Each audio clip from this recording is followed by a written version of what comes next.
Okay, so before I upload this, I want to say something. I want people to ask themselves, this Duncan clan, what they did almost this time last year, what is the date today? This is about the time, what is it, the 13th or the 14th of January 2016? This is when John went into the hospital. Okay, when he went into the hospital, because I didn't want him to get real bad with this flu, the Surrey flu that goes around year after year that kills all those fucking homeless people out there. Okay, and then comes into the homes and so anyway, John survived that flu, right? But we know what happened with that situation. He had $2,900 a month, and somebody wanted to put their fucking 30 figures into it and redirect his income for their benefit. So, a year goes by. It's been a year, people, since he's been gone, okay? Do you honestly think that this family that took him, that called themselves his siblings, are responsible?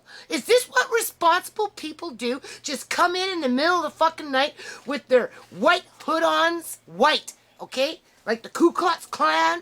You know, with the fucking holes in there? Because that's what we're dealing with. We're dealing with people that kind of made a lot of money off of the natives. Got themselves integrated into the government through their, well, you know, there's lots of jobs in the government back in those days. You know, come on, John. Become a government worker. Be a janitor. You'll have a lifetime fucking, the government will look after you. Same thing with his wife. 30 years, you know, didn't work, but she was getting all these government fucking benefits. I'm telling you, I just got a little letter in the mail from Pharmacare saying that I have to pay 30% of the prescriptions. I'm pretty sure this is what it's saying. Because my daughter the other day was like, Mom, aren't we fully covered? We're on welfare. Why am I having to pay, you know, X amount of dollars for the prescription? And I'm like, I don't know. So anyway, you're on welfare, $1,000 a month.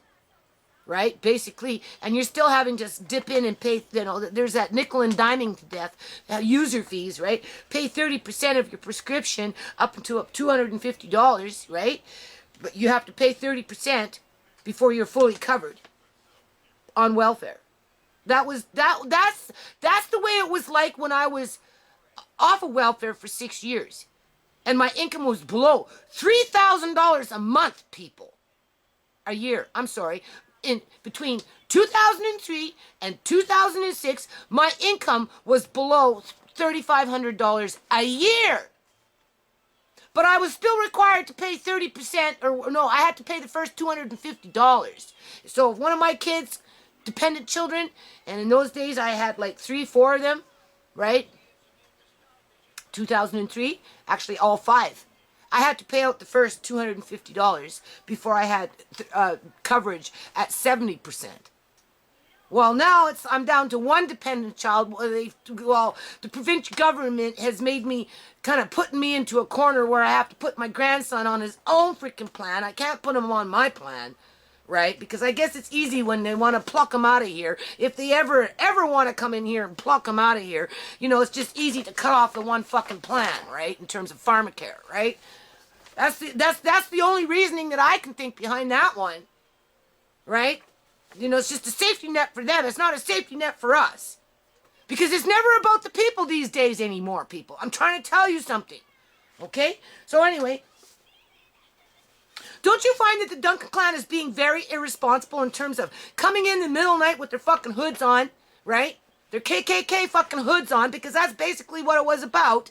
Taking him, knocking him on the head, scooping out his brains, putting on a little pearly fucking necklace, parading him around in his Victoria community to say what a good job that they've done. Well, over here in the real world, where he lived for 23 years, has been involved in his family for 30 fucking years, is falling apart at the seams, as I'm expected to hold up the things that we created in that time period in terms of a non-profit. Okay, because I'm expected to do the paperwork around this until I can successfully hand over the books. All right? And I'm assuming that this man will understand and will know how to move the nonprofit forward where I can't. Because he's business-minded. He has experience. And he has networking. These are things I don't have.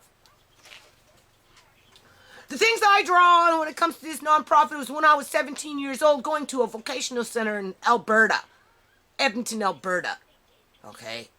And I was a high-risk youth. Somehow I got put back into the system, and I was doing really, really good. But my mother was an alcoholic, right?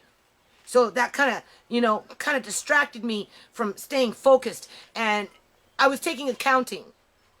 And because I was pulling in like A, right? I was doing really, really good. And she wanted me to go get a job. So I couldn't finish the accounting. I had to go get a job. So 17 years old, I ended up getting a job at a brokerage firm as a junior accountant because my grades were so high. So that's my background in accounting.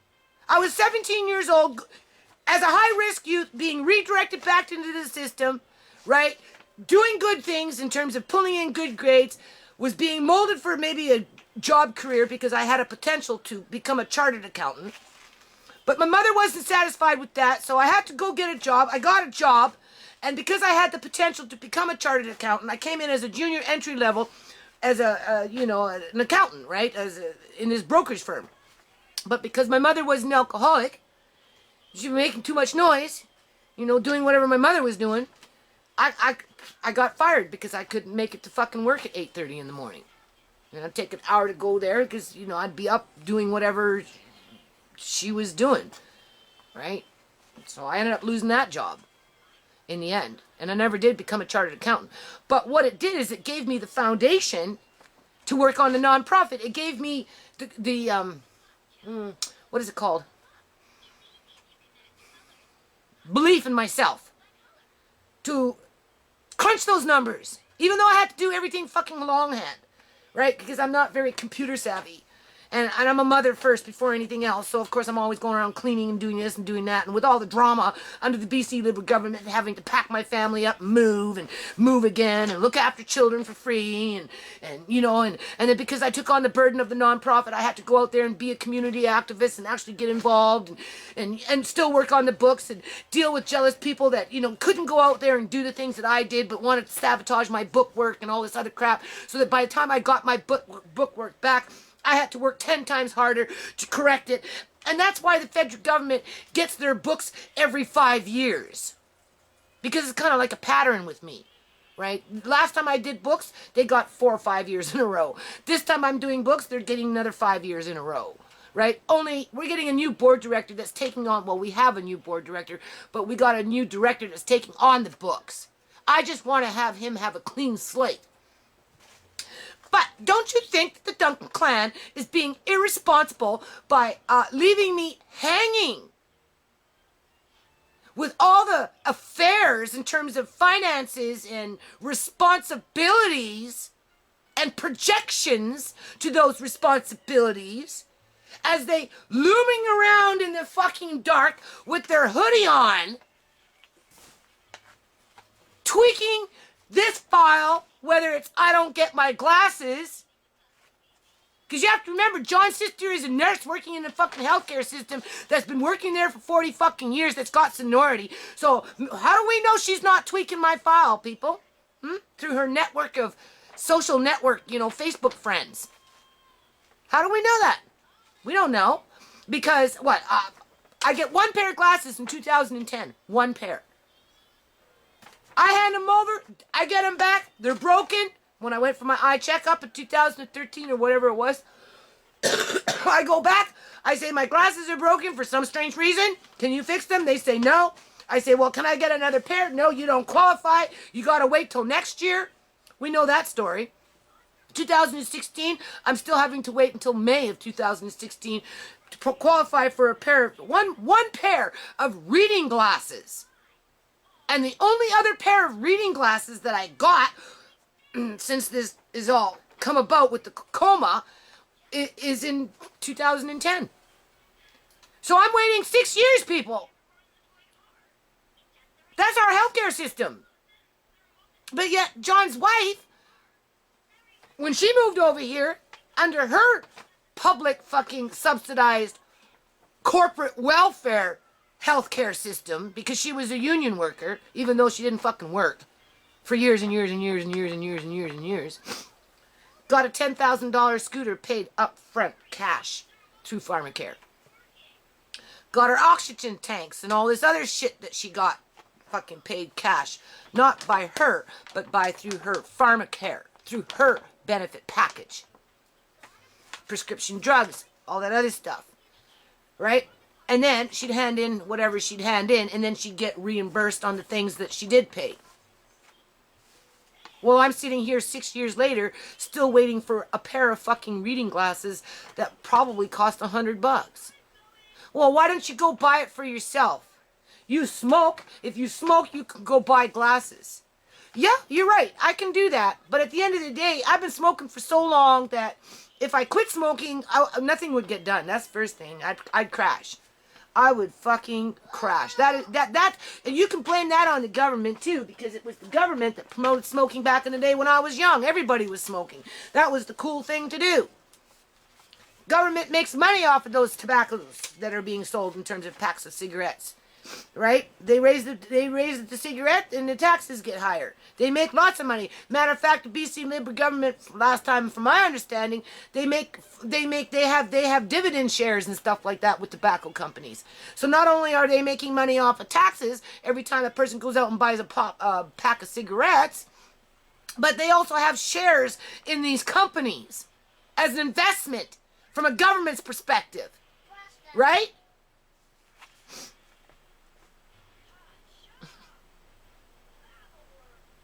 And it boils down to principle too, right? If a person qualifies for a pair of glasses every 3 years, why is it taking 6 years for me to get those glasses? And why is the Duncan clan still lurking in the background, being totally irresponsible with John's business affairs, John's financial affairs, because they're not doing anything with it other than spending his fucking money and banking some for his funeral and hoarding the rest that he probably doesn't even know about. If Joan had left him money under her in a life insurance policy through the provincial government. Because John would be oblivious to that.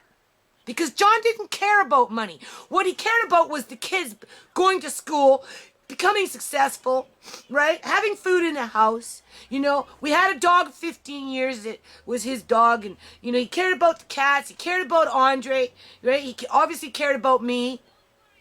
You know, he cared enough to have a sick wife move in. You know, he didn't have to do that, but he did because she was always on the phone crying, ooh. And he didn't want her to go to an old folks home all by herself with those Duncan clan sitting there ignoring her. So he let her move over here, right? He put up with all her antics. And now where is he now? In oblivion. He's in oblivion. While his family is being totally irresponsible. Leaving me to struggle with John's bills. John's responsibilities. Don't you think? Royal? We're both on the same fucking... We're both responsible for it. Right? Just because they took John doesn't mean this house has to fall apart. It's not like John left on his own. It's not like John died. Right? You know, it's not like I kicked him out. When he first moved into my house, people... I kicked him out 2 weeks later. It was the first house that we got because he didn't want to live in an apartment. He already done that with his wife. Nothing moved in there. The only thing that moved was dust accumulating on dust over dust, and cat urine sticking on the floor. And John was incapable of cleaning up that crap because he couldn't fucking see. And his adopted daughter didn't want to do it. And his wife sure in hell didn't give a shit. Right? Well, the rest of the family just whispered in the background and talked about how John should divorce Joan, right? That's, you know, they never came in and cleaned up and helped John. They just whispered and gossiped among themselves, and you know, in those days, I guess. But people change now, right? That's what I've had one YouTuber say. Oh, well, people change. They love John now. Well, yeah, he's got $2,900 that you can fucking do what you want with, as you ignore, as you be negligent to his immediate family. And they put the burden on me to try and take this shit to court, as I've got like over $600 worth of fucking hydro bills and gas bills just for this month looming over my head. as I got Royal calling me up after I thought I fucking got caught up with them, demanding money that I don't have. Because I'm the one that's irresponsible here, people. I'm the one that's like, you know, gotta go out in the fucking street and just lay there and let the cars roll up all over me and just spread my blood all over the cement, and then maybe, just maybe, people might take me fucking serious. You tell me how I'm supposed to go work on those nonprofit books and be happy about my situation. You tell me how I'm supposed to go out in the community and promote wellness.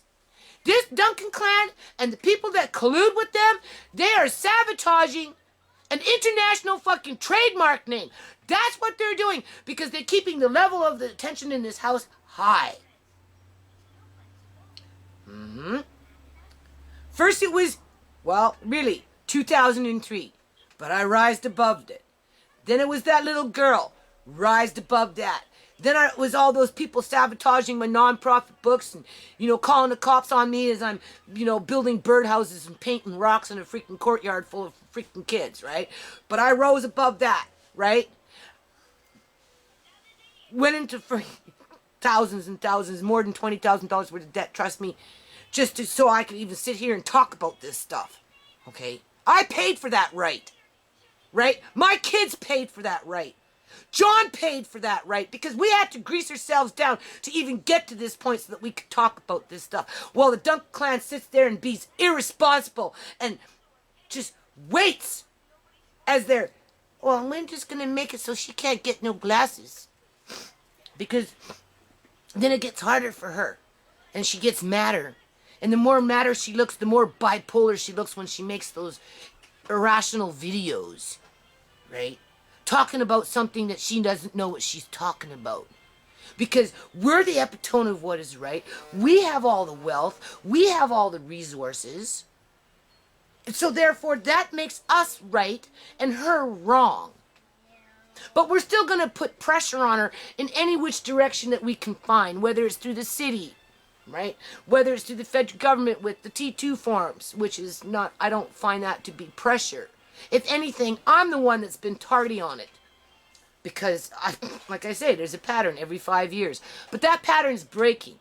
Once the books are done, okay, it doesn't look like 2011 is going to be too difficult, because I already showed you where I'm at. Don't come in here. There, don't. You can see there's a cord. Don't. You can wait 5 minutes. Patience. Don't start. No. Not fair. It's not fair that he can go running through and pull my cord and knock my camera over. Life is not fair now, is it? The point is, somebody asked me to explain the nonprofit in more detail and get off these rants of the Duncan clan. Or the city harassing me and stealing my chicken. Well, rooster. And chickens. I don't want a rooster and 4 hens. I want a rooster and 1 hen. That I like. 2 hens, getting into a little bit, because the hens, they like to get into trouble. But if you have the one rooster and the 1 hen, they keep each other company and they'll stay in the yard. Because the rooster likes to stay in the yard. It's the hens that like to leave. And then the rooster will go get the hens and call them back into the yard.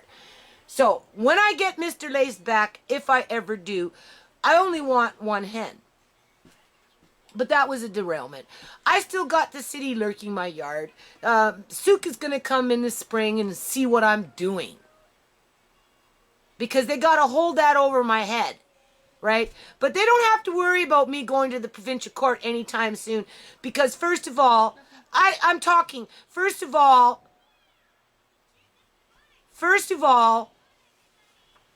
my car is off the road, and I don't have any money. Basically, so, yes, basically. So how am I supposed to get to the provincial court and start a civil lawsuit to get Mr. Lace back under those conditions? Well, my ink is running out, but I have to print out, oh God, probably at least 100 pages worth of paperwork in terms of these income statements and all this other stuff for my own files, for our new, the new accountant, secretary, treasurer files, and for the federal government when I'm running out of ink, right? As I got the Royal calling me up saying, "Where's my $70?" Even though, what's the date today? The 13th, 14th. I paid $60 on the 1st of January, thinking I was all caught up with my bill because I did 50, 80, and 60. I should be caught up with my bill, but apparently I'm not. They want $70 more, as I got another $600 and something of just gas and hydro coming in that both want to be paid at the 1st of the month. As I'm being told by Pharmacare that I got to pay my first $250 or whatever it is, 30% on the dollar, in terms of once you get to that $250 for prescription medicines for my daughter or myself. Right? As my grandson is not covered because I still haven't sent that off in terms of, because I find it to be very disturbing that a judge should give me my grandson, say I have guardianship and blah, blah, blah, but yet the provincial government is putting a big freaking wedge in there, reminding me daily that I'm just a caregiver, not even considered a grandparent. And just to reinforce that, they're making me sign him up on his own plan. So I'm struggling with that emotionally. Emotionally, people, this is a lot. As the Duncan clan is having party after party after party. Because they got John and they're just doing what they want. And like I said, I'm sure John is oblivious to it all. Completely disconnected him from his immediate family. Convinced him that he didn't have one. Made it so that he forgot about us.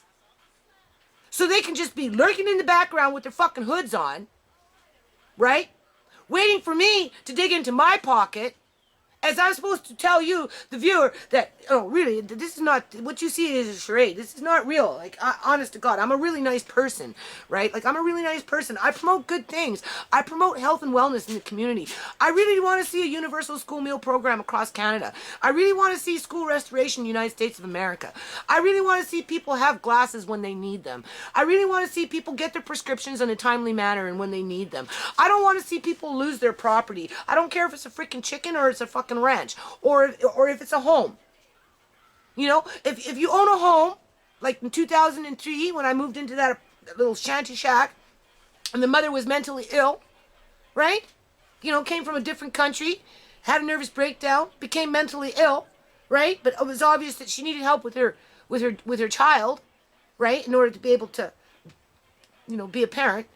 And the government comes in and, does their little, wheeling and dealing, and, well, you can stay here. We know you're not on welfare because we know all about you because we're the government, we're the social workers, and we're going to ask you to look after this little girl so that the mother can keep the little girl, right? And you can live in this shanty shack and, and feel like you're, contributing to society, but we're not going to pay you for that, right? And we're not going to pay for childcare either. And the mother didn't qualify for childcare because she was a homeowner. Because the mother was a homeowner, even though she had mental illness, and she was an abused wife because her husband was ignoring her, right?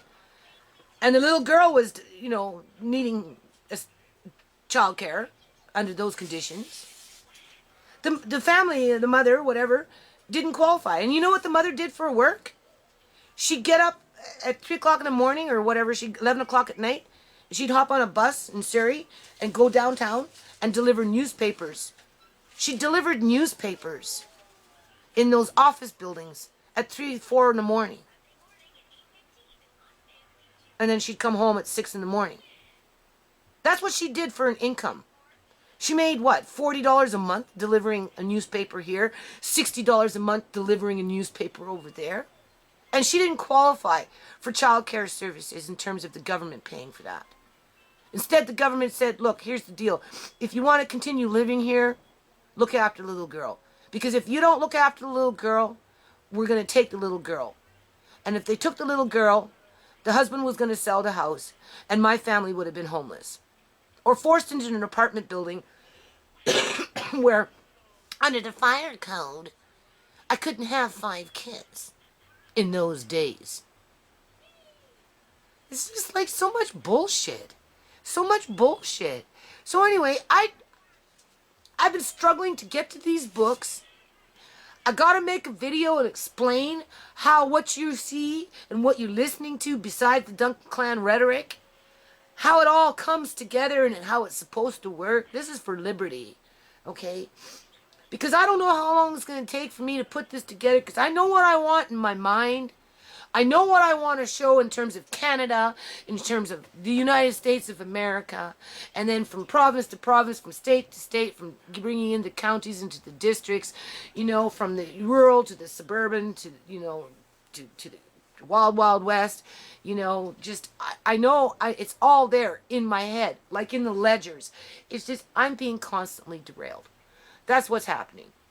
Like, I wait every day for one reason or another. I just wait. I wait for that derailment. I do. You know, if it comes in the form of, well, you don't get a welfare check this month because somebody made a mistake in the office. That happened to me. That happened to me like 4 months ago. Apparently, I didn't qualify for a welfare check because of child support.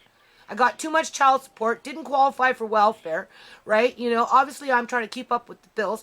So that was the time when my daughter had to borrow me money, right? Because I didn't get a welfare check to pay the rent and what little money I had left over to put on 50 here for a bill, 80 there, 60 here, 100 there, right? Because that's how it's kind of like bouncing around between all these bills.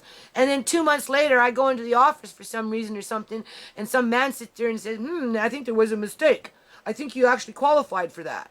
And I'm like, oh, wow, gee, that would be great if I can get it back, because he offered to see if he could get it back for me. And he ended up doing it. But it created a whole lot of freaking drama for like 2.5 months, because my daughter had to go and borrow $1,100 off of her freaking visa, which jacked up her visa. She lost her job, right? And then she didn't pay her rent the following month because she owed me this money. And of course she's moving out. And, you know, well, the Duncan clan's just sitting there, just watching my videos. Ha ha ha ha ha ha ha ha, laughing. They're laughing, people. Can't you see? Who's being the irresponsible one here?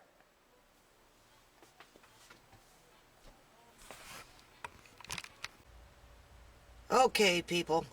I'm making a video here. I'm just going to put it all together. Somebody in the States asked me to explain the nonprofit a little bit more in detail. I've been wanting to do that for a long time, people. But of course, I keep getting derailed, right? Because my family circumstances, right? With my grandson and my daughter, my oldest daughter, and, my stepdad and the whole 9 yards, right? Like that all, just distracts away from other things in life. So, anyway, I'm in 2010 income statement for the nonprofit. I'm at a different computer desk here. Right, this is my old computer. This is my personal one that I used to work on all the time.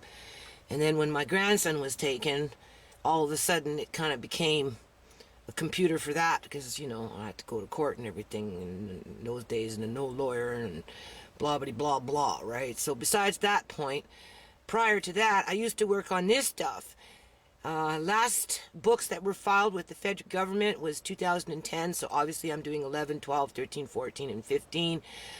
Kept all activities fairly low to try to keep the numbers low. As you can see, we're still dealing with a lot of zeros here, right? So anyway, what I'm trying to say is that, what happens is, I don't work on this stuff for 5 years, right? My brain is like on brain freeze with all this other dramatic stuff that goes on in my life, right? So I forget. What happens is I forget. I forget how to use these things because I don't use them very often. Like if you asked me how to use that thing up in there, I couldn't tell you. This is an old computer that uses a floppy disk, although I have the attachment that I can put the little, for a flash drive with the cord hanging out in the front. So hopefully that'll work, because I've copied and pasted this, and now I'm going to take my ledgers and I'm going to start importing numbers, right? Because I like run-on balances, reimbursement of expenses as of 2011 was still owing $19,675.40, which would basically pay off my visa. But besides that point, that's okay. So what I'm doing is I'm having to relearn under stress. Well, I should be fighting in this computer for my dad. I was fighting on this computer for my grandson, and now I should be using this computer for my dad, but I don't have time for my dad, my stepdad, in terms of just, life in general, because I'm stressed out to the max. I don't even have money to buy ink for my printer that's on the other computer that I use for printing. And the one little printer that I bought for this computer, because I had an old printer here for 14 years and it finally went on me, I can't use it because it has to be updated something online in this computer. So this printer doesn't even work on this computer. So it's just, it's just a lot of freaking stress, man. Stress after stress. So anyway, I'm working on this. I'm going to really try and put my head around it. I'm going to try and copy I can fill in the numbers in this and then try and save it on a flash drive, take it to my other computer. Hopefully I'll have enough ink to print it out and then start mailing these off to the federal government 1 month at a time. 2011, pretty simple. 2012, we got some extra trust accounts that were active. So you can see, let's see. For example, we want these ones up here. Yes, do you see? Okay, there's the Malcolm X Learning. That's alternative learning. Type programs, U.S. student exchange. You can see the outreach to Africa, gifts for education. You can see that the account numbers are logged. I have to add in, I think it's like 12 more of those. The majority of them have zeros, but because they're on the books now, I have to create the same copy and paste, change the numbers in here, So that's going to take up another 2 pages. So this income statement is 3 of 5, so there's 5 pages. So by the time I'm done, I'll have either 5 pages, 6, 7. I'll either have 7 or 8 pages. And then that's what I submit when I hand in my T2 forms to the federal government with all the numbers. And then once all this stuff is done, then I'm taking everything, for the most part, and I'm handing it over to the new board director. And I'm really hoping that he'll appoint an accounting firm, that they can take this same type of income statement and import it into a computer program that can be more manageable versus having to do everything old school, right? Like longhand, because this is basically longhand, right? So, okay, hold on. Okay, so this is how I do it. Now, maybe I'm doing it wrong. I don't know. Right, carry over. Where's last page? Alright, so I take this number. There's the youth safe house. This is for shelters and group homes and assisted living and all this other stuff. So here it is on the computer. Okay. Then I take these numbers and I go back to, I guess, 2010. Where is that? Well, it's a funky video.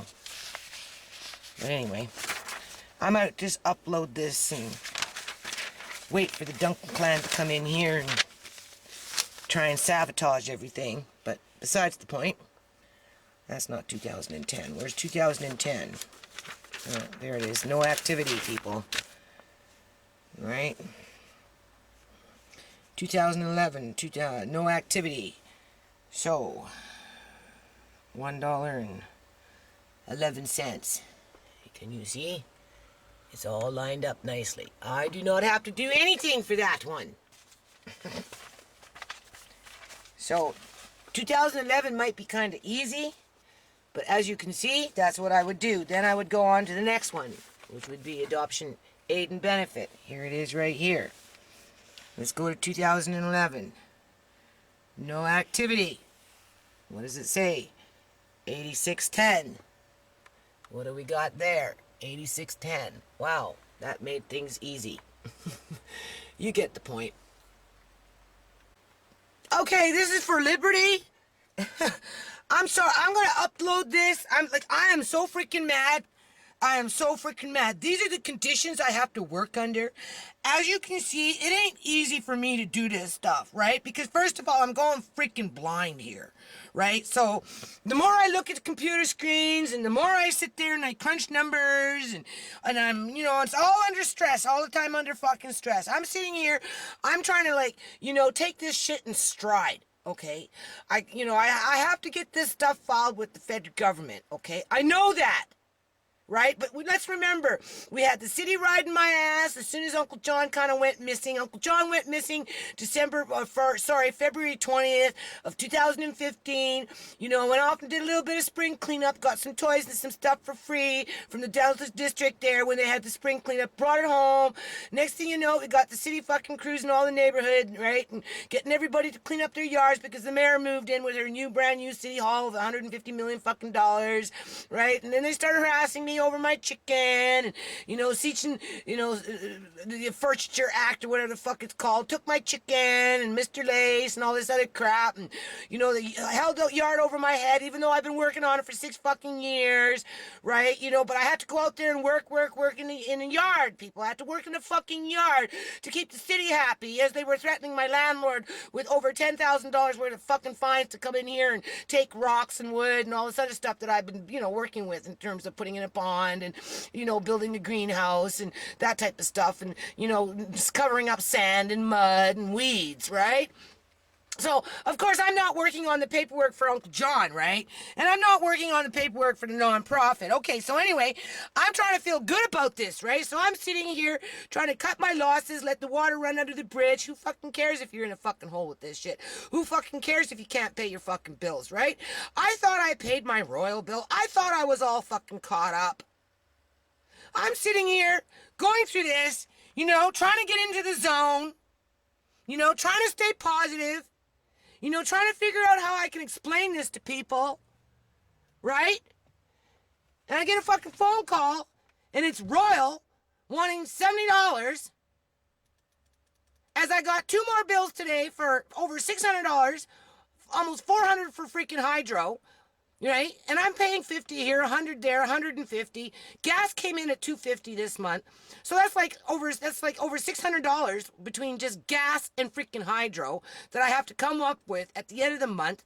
As Royal's calling me up for their $69 fucking dollars, and I just paid them like $60. I thought I was caught up. This is the point of this little rant. I thought I was caught up. I thought I was caught up till the end of fucking January. To the end of January with Royal. But I guess not, because they want $69. Don't ask me how they want $69 when I just gave them $60 fucking dollars, and I gave them $100, and I gave them $80, and like, this is bullshit. This is full of so much fucking bullshit. Like, they talk about, charity. This is the thing about fucking governments. Oh, charity is good for you. It makes you feel good. Give your love, your life, give your blood and sweat. Give as much as you can give. But just make sure you give it to the United Way. Because the United Way is the only one that knows how to manage those fucking charitable dollars. Right? Even though the CEO of that fucking charity makes over 6 figures. $600,000 a year. Or $800,000 a year just being a fucking CEO for the United Way. I'm just using them as an example. Because there's a lot of charities like that. Right? But these little charities like mine, this is a joke, man. I'm sitting here trying to do something positive. Been trying to do something positive since 1999. Took it to the fucking real world. Made it legit. Sacrificed left, right, and center with my family. Uncle John saying, don't give up. Keep trying. Just keep doing it. Sooner or later something's going to fucking work. I stand behind you. I believe in what you do. Right? And these people that have the fucking money, man, they just want to trash the shit all the time. All the fucking time. The Duncan clan. You know? This is what you're trashing, the Duncan clan. I'm serious. Because that royal account, John should be helping me to pay for. John was not just some speck of fucking dust that sat up on some desk somewhere and never consumed anything. Never required anything. You know? He lived his life. He made his investment. His investment was within this family, with the kids, and his great-grandson, Andre. And this family that just came along and fucking knocked him on the head and made him dumb and scooped out his brains and stuffed in fucking styrofoam and stuck on a freaking pearly necklace around his neck so they could parade him out in the public once in a while to show what a good fucking job they did? Yeah. You just remember that. You just remember this shit. Because you know what? I'm serious. It ain't gonna go away. I'll sit here mad now over fucking Royal harassing me as I got looming gas bill and a looming freaking hydro bill on top of my other bills as I'm trying to get my kids through college or into college and my youngest into some sort of a situation where she can actually, you know, maintain herself and not become part of the problem. You know, just a breeder, you know? Just a fucking breeder. Yeah. I don't know. I'm serious. I don't know what kind of fucking society we're living in now, because I'll tell you, people, when I started this nonprofit, it was under a fucking, and I'm not trying to promote politics here, right? Seriously, I'm not. But it was under the NDP, which would be classified as a Democrat in the United States of America, okay? Because we had a strong union fucking province. We had safety nets. We had it where people could actually feel like they could contribute something into fucking society. But if you ain't working for the fucking United Way, and place and those kind of foundations that partner up with fucking crooked fucking city councilors and all this other shit that just want to railroad you over rocks. You know, I'm working in that yard for 6 fucking years. Gave my life and blood in that yard too, and they're still not fucking satisfied. And they have to come in there and start derailing me from this, derailing me from taking Uncle John's stuff to court, right? Well, I got Royal calling me up as people with money who have John and his money, because that's why they took him. If he was poor, they would not have taken him. Trust me. When he was bankrupt, they didn't want him. They sure the hell didn't want his wife until she was dead, and they could take her money that was left over in terms of a life insurance policy through the fucking provincial government, through her superannuation plan. Okay? Because that's what they were looking for when they took John. They wanted to know where his life insurance policy was. He wasn't even dead yet, and that's all they asked me on the phone. Well, where is it? He worked for the government. He should have one. Yeah, well, his life insurance policy, people, is right there. What you see in front of you. That's his life insurance policy. Okay? Now, I'm not mad at Uncle John because this is not his fault. And the good Lord has blessed me still with an opportunity, even though I got a bunch of fucking barbarians running around with their freaking mallets trying to knock me on the head. I'm uploading this as is.